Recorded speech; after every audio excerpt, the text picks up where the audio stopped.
Students I welcome you again to our science class. और आप बच्चों को पता है कि हम लोग आज मिल रहे हैं सितंबर एग्ज़ाम के बाद।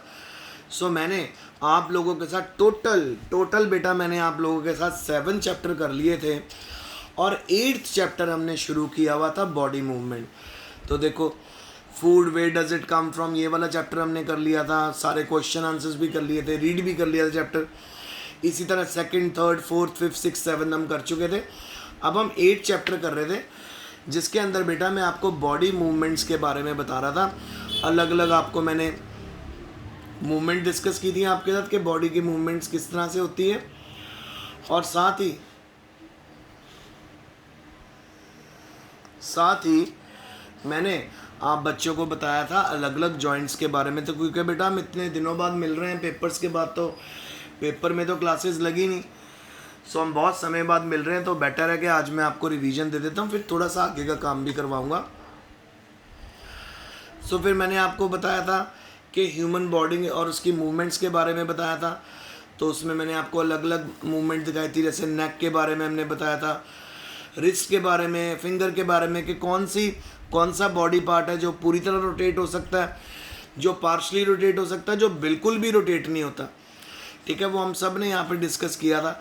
तो जैसे नेक है, इसको हम रोटेट कर सकते हैं, रिस्ट को हम रोटेट कर सकते हैं, fingers, knee, ankle, toe, back, ठीक है, फिर हमारा हेड और एल्बो और आर्म। ठीक है, उसके बाद मैंने आपको अलग अलग जॉइंट सिखाए थे। एक मैंने आपको बॉल एंड सॉकेट जॉइंट बताया था, ये किस तरह का जॉइंट होता है। ये देखो, ये वाला उसका स्ट्रक्चर मैंने बताया था कि हमारी जो एक बोन है वो बॉल की फॉर्म में दूसरी बोन की सॉकेट के अंदर फिट हो जाती है, और वहाँ पे सॉकेट और बॉल के बीच में एक लिक्विड होता है बेटा, जिसको हम साइनोवियल फ्लूइड बोलते हैं।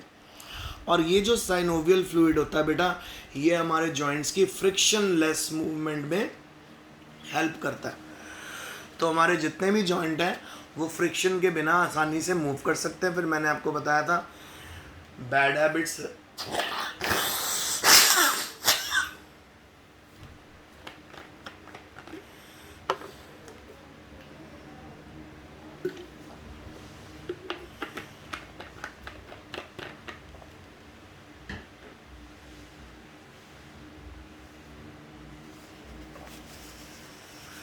फिर मैंने आपको बताया था कि बैड हैबिट्स के करके,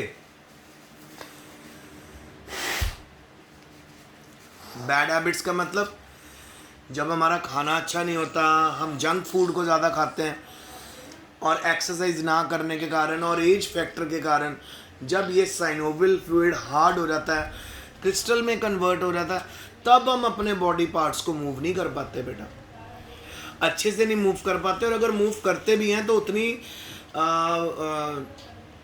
आप कह सकते हो उतनी फ्रीक्वेंसी के साथ नहीं मूव कर पाते जितनी फ्रीक्वेंसी के साथ कोई यंग पर्सन मूव करता है।